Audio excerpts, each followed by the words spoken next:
বলছি অন্নপূর্ণা ভান্ডার কারা fill up করেছেন? যারা করেছেন একটু দুশ্চিন্তায় থাকবেন, কারণ যারা করেছে তারা এখন বুঝতে পারছে না, পরবর্তীকালে বুঝতে পারবে। যাই হোক, আগে দিয়েছিল একটা পেজ, এখন দিয়েছে 12টা পেজ। 12টা পেজের মধ্যে তোমার জন্মের নাড়ি কোথা থেকে কাটা হয়েছে না হয়েছে সমস্ত কিছু, ঠিক আছে, তোমার হাজব্যান্ডের, তোমার টোটাল ফ্যামিলির, মানে টোটাল জিনিসটা প্রুফ দিয়ে তবে ওই ফর্মটা ফিল আপ করতে হবে। তো আমার কাছে কথা হচ্ছে, সরকারের কাছে তো আমরা যে জনগণ, আমাদের প্রতিটা তথ্য সরকারের কাছে আশা করি আছে, কারণ সমস্ত কিছু আধার কার্ড দিয়েই কিন্তু হয়, ঠিক আছে। আর এই আধার কার্ডটা কিন্তু সরকারই মানে করেছে, লাগু করেছে, যে আধার কার্ড থাকলে সেই দেশের নাগরিক, তার সমস্ত কাজ এই আধার কার্ড দেখেই হবে। বর্তমানে এসআইআর চলছে, তো এসআইআরের জন্য আবার অনেক প্রসেস, সেটা তো করা হচ্ছে। কথা হচ্ছে যে এই যে 12টা ফর্ম, 12টা ফর্মে কি কি লেখা আছে। ধরুন আমার বাড়ি, আমার 5টা ভাসুর দেওর মিলিয়ে আর 5 ভাই, আমার হাজব্যান্ড। তো তাদের কাছে গিয়ে যদি আমি বলি তোমাদের ব্যাংকের বইগুলো দাও, তারা কি আমাকে দেবে? তারা তোমাকে ঝ্যাঁটা দিয়ে মেরে দৌড় করাবে, যে আমার ব্যাংকের বই আমি তোমাকে কেন দিতে যাব? আমি কি রেখেছি না রেখেছি আমি তোমাকে সে তথ্য কেন দেবো? সবার সাথে সবার মনোমিল হয় না, ঠিক আছে। কেউ কি এটা করবে, কেউ করবে না। তো সরকার এগুলো কি করছে আমি তো বুঝতে পারছি না। যাই হোক, আর তোমাদের কাছে বলছি, যারা করে ফেলেছো তারা কিন্তু দুশ্চিন্তার মধ্যে আছো, আর যারা করনি তারা অতি উত্তম কাজ করেছো। দরকার নেই 3000 টাকা ভিক্ষা, আমরা খেটে খাই, খেটেই খাবো, কারো চেটে খাওয়ার দরকার নেই, ঠিক আছে। আমি এটা অনুরোধ করব বিজেপি সরকারকে, আপনি আমাদেরকে একটু ভাবুন। আপনার পা ধরে অনুরোধ করছে, আমাদের পেটে লাঠিটা মারেন না। এই সরকার আমাদের পেটে লাঠি মারলো, এই বুলডোজার সরকারকে অনুরোধ করে বলবো, খুব অসহায় পরিবার আমরা। আমি কালকে ডাক্তার দেখা যাবো, সেই পয়সা আমার কাছে পর্যন্ত নেই। অনুরোধ করছি সরকারকে আমি অনুরোধ করব, আপনি আমাদের জন্য একটা কিছু ভাবুন। অনেক অসহায় এইসব পাশে, আপনি গরিবের মানুষের পাশে দাঁড়ান। এই আপনি যে 3000 টাকা করে দিচ্ছেন, 3000 টাকা আপনাদেরকে দিতে হবে না। আপনি গরিবের মানুষের পাশে এসে দাঁড়ান, আপনি গরিবের মানুষের পাশে দাঁড়ান। এই আপনি যে 3000 টাকা করে দিচ্ছেন, 3000 টাকা আপনাদেরকে দিতে হবে না। আপনি গরিবের মানুষের পাশে এসে দাঁড়ান। আপনি গরিবের সরকার হন, আপনি হচ্ছেন বড় লোকের সরকার, হয়ে লাভ নেই। আপনি গরিবের সরকার হোক। আমি এটা অনুরোধ করব বিজেপি সরকারকে, আপনি আমাদেরকে একটু ভাবুন। আপনার পা ধরে অনুরোধ করছে, আমাদের পেটে লাঠিটা মারেন না। হয়তো রেলের অনেক জায়গা আছে, বেলডাঙ্গা রেলের প্রচণ্ড জায়গা আছে, আমাদেরকে কিছু পয়সা নিয়ে আমাদের সে জায়গায় বসার সহযোগিতা করুক সরকার। আমাদেরকে হাত বাড়িয়ে দেখ সরকার, আমাদের পাশে থাকুক, তবে চাইবো আমাদের সরকার ভালো। জবাব পাচ্ছে, সাধারণ মানুষ জয় শ্রীরাম করেছে, তার জবাব পাচ্ছে।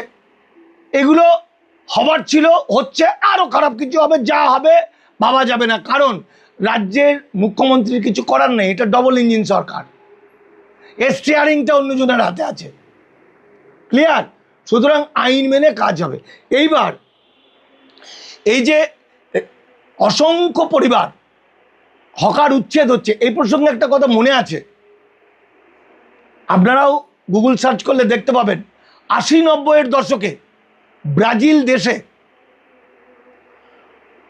এত গরিব মানুষ উচ্ছেদ হওয়ার পরে তারা ফুটপাতে থাকতো, এবং ওখানকার যে স্বর্ণ ব্যবসায়ীরা, সেই স্বর্ণ ব্যবসায়ীরা ব্যবসা ভালো চালাতে পারছিল না, কারণ ফুটপাতে অনেক লোকজন হয়ে গেছে, বড় লোকরা আর আসতে চাইতো না, গাড়ি রাখার ভালো জায়গা ছিল না। যেটা ঘটতে ছবির মতো ভাবুন যে কি হতে চলেছে। সেই সময় ব্রাজিল মিরাকেল বলে একটা প্রজেক্ট, বেআইনি প্রজেক্ট হতো। এই ব্রাজিল মিরাকেলের মধ্যে কিছু বড়লোক, কিছু এই পুলিশ ডিপার্টমেন্টের লোককে নিয়ে অনেক রাত্রে, ভোরের দিকে মানুষ যখন ঘুমিয়ে যেত, তখন এসে গুলি করে করে বাচ্চাগুলোকে মেরে দিত। অসংখ্য বাচ্চাকে মেরে দিয়েছিল, এবং আন্তর্জাতিক বিষয় থেকে সমস্ত মানুষ, সারা পৃথিবীর মানুষ এটা চাপ দেয়। ধীরে ধীরে ব্রাজিল মিরাকেলটা উঠে যায়। আপনারা একবার চোখ বুঝে ভাবুন তো, যে আমার পশ্চিমবঙ্গের সমস্ত ফুটপাত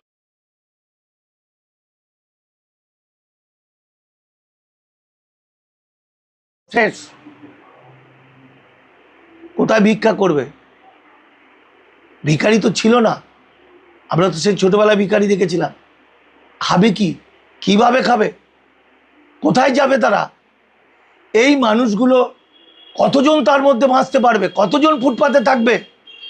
সঙ্গে চলে এসছে ইল্লিগাল মাইগ্রেন্ট, একাধিক মানুষ একসঙ্গে, লক্ষ লক্ষ মানুষকে শেষ করে দেওয়া হচ্ছে।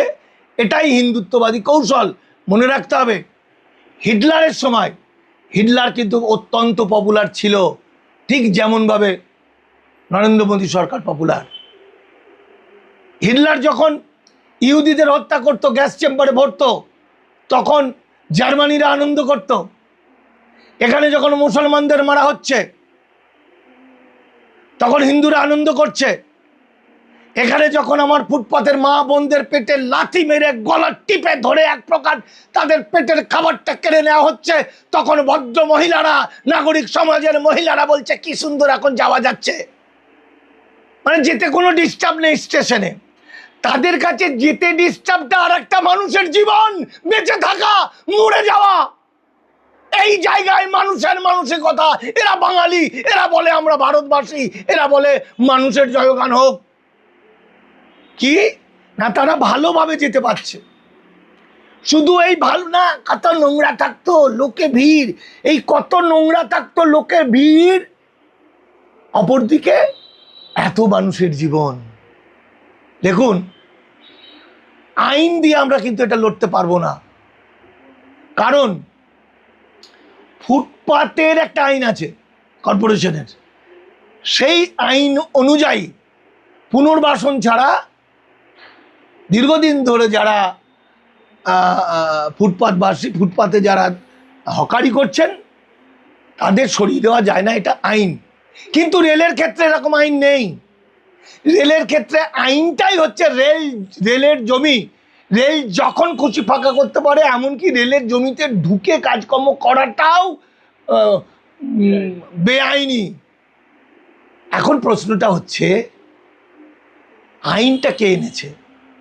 এখন প্রশ্ন হচ্ছে রেলটা কাদের?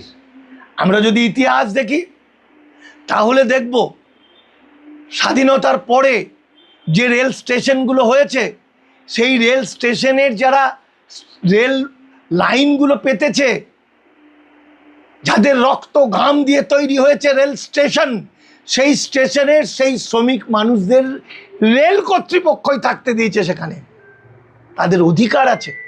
শুধু তাই না, রেলকে বুঝতে গেলে, ট্রেনের হকারকে বুঝতে গেলে ইতিহাস বুঝতে হবে। যুগ যুগ ধরে চলে আসা রেলের সঙ্গে লক্ষ কোটি পরিবার মিলে মিশে একাকার। রেল হকার মানে জীবন, মানে একটা সমাজ, মানে একটা বেঁচে থাকার লড়াই, শিশুদের মুখে হাসি, তাদের পড়াশোনা। শুধুমাত্র আইন দিয়ে রেলের ওখানে আইনে বলছে উচ্ছেদ করা যায়। আইন আর মানবতা আকাশ এবং পাতাল। মানবতা অনেক বড়, কিন্তু এখানে বলুন প্রশ্নটা।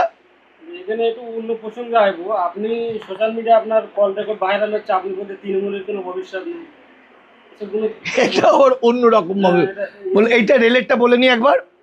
রেলটাকে নিয়ে নাচন কদন হচ্ছে। নাচন কদন কি করছে? একটা সহজ অঙ্ক, আমরা ডিলিট হয়ে যাওয়া মানুষদেরকে অ্যাডজুডিকেশনের আমরা দামাল বাংলা থেকে গ্রুপ করেছি, এবং সেই গ্রুপে হোয়াটসঅ্যাপ গ্রুপগুলোতে যত ডিলিট হয়েছে সবার নাম, পুলিশ কাউকে তুলতে আসবে ফারাক করে জানিয়ে দেবে, তো শত শত ডিলিট হয়ে যাওয়া মানুষ এসে পুলিশের উদুম করে দেবে পুলিশকে, তাই তো?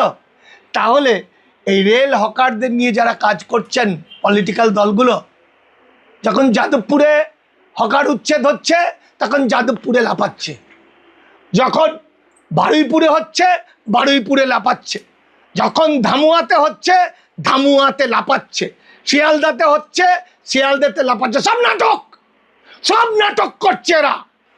আর সোশ্যাল মিডিয়া নিয়ে গিয়ে বড় বড় ছবি করছে সিপিএমরা, আবার সংগঠনটা যেতে পারে। কিন্তু একটাবার বলছে